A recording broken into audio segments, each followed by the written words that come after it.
ఎండ లక్ష్మీనారాయణ గారితో మాట్లాడదాం. లక్ష్మీనారాయణ గారు, రాహుల్ గాంధీ సిఈసిపై పలు ఆరోపణలు చేశారు. ఈసీ బీజేపీకి అనుకూలంగా పనిచేస్తోంది, దానికి ఎగ్జాంపుల్స్ అంటూ చాలా వివరాత్మకమైనటువంటి చాలా విషయాలు చెప్పారు ఆయన. అంటే మహారాష్ట్ర లోక్సభ ఎన్నికల్లో మహాయుతి కేవలం 17 సీట్లు గెలిచి పార్లమెంట్ ఎన్నికల్లో, తర్వాత అసెంబ్లీ ఎన్నికల్లోకి వచ్చేసరికి 235 సీట్లు గెలుచుకుంది అని అంటే ఇది చాలా పెద్ద అనుమానాస్పదమైనటువంటి విషయంగా చూడాలి అని చెప్పారు. సో ఎలా ఈ విజయానికి కారణం అంటే రాజకీయ యంత్రాంగమా లేదంటే ఈసీ సహకారంతో సాధించిన విజయమా ప్రతిపక్షాలు ఆరోపిస్తున్నట్టుగా ఎలా చూడాలి? రాహుల్ గాంధీ గారికి అనుమానం రాకుంటే మనం సంశయించాలి.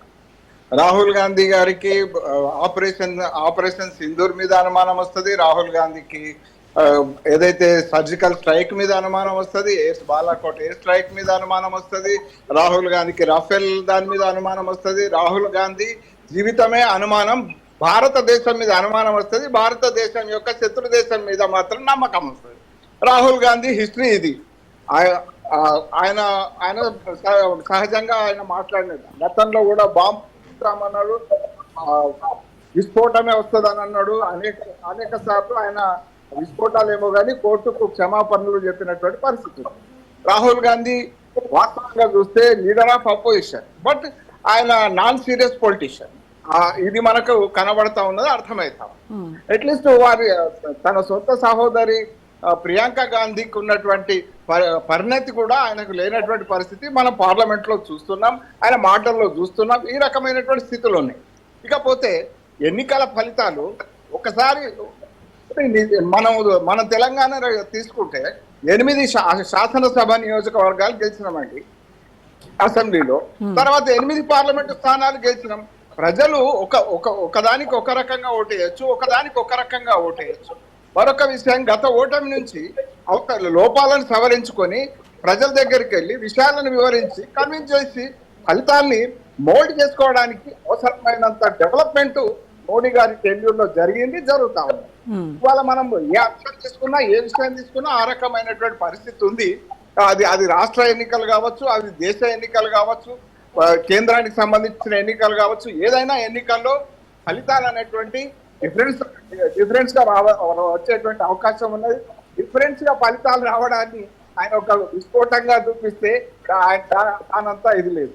మరొక విషయం, వారికి సంబంధించినటువంటి ఆయన ఆరోపణ చేస్తాడు. ఆయన గెలిచిన దగ్గరనేమో అంతా సక్రమమే, ఆయన ఓడిపోయిన దగ్గరనేమో ఈ అక్రమాలు జరిగినాయి. ఇది ఈ రకమైనటువంటి ధోరణి ఏదైతే ఉన్నదో సరికాదు. పోలైన ఓట్ల కంటే లెక్కించిన ఓట్లు ఎక్కువగా ఎట్లా వస్తాయి లక్ష్మీనారాయణ గారు? ఏమండి, మేము 303 స్థానాల నుంచి 240 స్థానాలకు వచ్చినాయి పార్లమెంటు. డెమోక్రసీకి విలువనిచ్చేటువంటి పార్టీ, డెమోక్రసీ వాళ్ళ లెక్క పదవి కోసం ఎమర్జెన్సీని రుద్దినటువంటి పార్టీ కాదు. ఒక ఓటు కోసం ఈ దేశాన్ని మళ్ళీ ఎన్నికలకు సిద్ధపడ్డటువంటి పార్టీ అనేటువంటిది చాలా స్పష్టంగా గమనించాలి. అయితే ఇప్పుడు వెంకట స్వామి గారు కానీ వారికి తెలుసు ఆరోపణలు లేనటువంటి ప్రభుత్వం నడుస్తా ఉంది, అవినీతి ఆరోపణ లేనటువంటిది.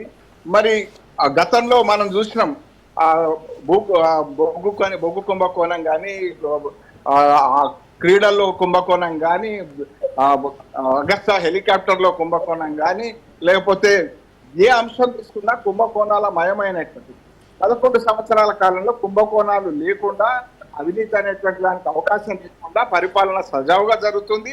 ప్రజలకు ఆనాడు రాజీవ్ గాంధీ మరి ఆ రోజు చెప్పిండు, ప్రజలకు రూపాయికి 19 పైసలే పోతున్నాయి అనేటువంటిది వారు చెప్పిర్రు. 15-19 పైసలు ఆ రోజు. ఇవాళ రూపాయికి రూపాయి ప్రజలకు అందజేస్తున్నటువంటి ప్రభుత్వం. కాంగ్రెస్ హయాంలో 4 కోట్ల ఇల్లు కూడా కట్టలేదు. ఇప్పుడు 4 కోట్ల ఇల్లు ఈ టెన్యూర్ లో జరిగింది. రాబోయేటువంటి 5 సంవత్సరాల కాలంలో మరో 3 కోట్ల ఇల్లు నిర్మాణం మనం చూసినాం.